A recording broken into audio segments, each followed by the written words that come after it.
Kaya doon niya kami pinag-honeymoon ni Jordan.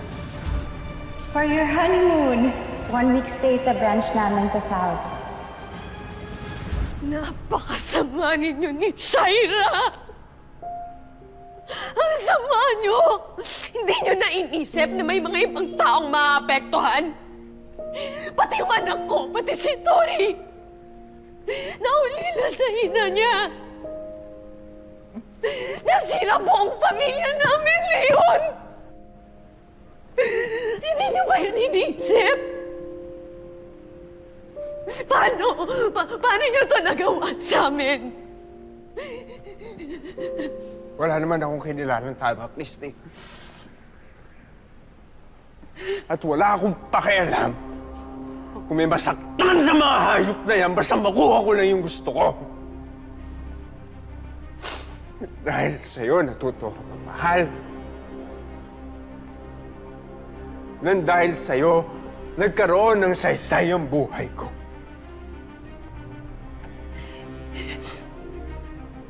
Alam kong masama yung ugat ng pagkikita natin.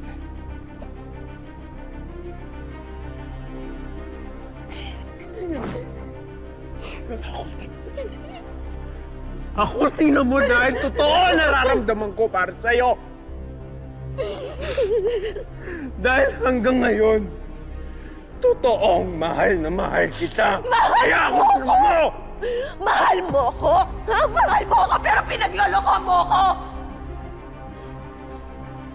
Tagal mo nang alam, wala kang sinabi. Ngayon ko lang nalaman. Oh, mahal na mahal kita. At nabulag ako sa pagmamahal ko sa'yo. Kapatid na magkapatid na talaga kayo ni Shaira. Lahat gagawin niyo, makuha niyo lang kung anong gusto ninyo. Ganon kayo kasama. Bihadong alam din yan ang ginawa ni Shaira sa akin. Kinulong ako ni Shaira para hindi tayo magkita. Para hindi kita makausap, Christy. Alam niya yun! Di ba sinabi ko sa'yo malahimik ka na? Totoo ba yun, ha? Totoo ba yun? Pati yun alam mo? Ha? Yun, pati yun alam mo? Hindi ko sinabi sa'yo yun para hindi na tayo magkagulong lahat. Alam mo, sinasabi mo, mahal mo ko. Paulit-ulit. Ngayon, pero paulit-ulit ka rin nakikipagsabuatan kay Shaira sa kasamaan niya. Mahal na mahal kita. Ginawa ko yun para sa'yo dahil mahal na mahal kita dahil gusto ko tang protektahan ang pamilya natin! Hindi yun para sa akin, Leon. Para sa sarili mo. Sarili mo lang. Ganon kayo ni Shaira. Hindi ka naiiba sa kanya. Bago na ako nagbago. Bago. Nagbago na ako. Mahal na mahal kita. Alam mo yan.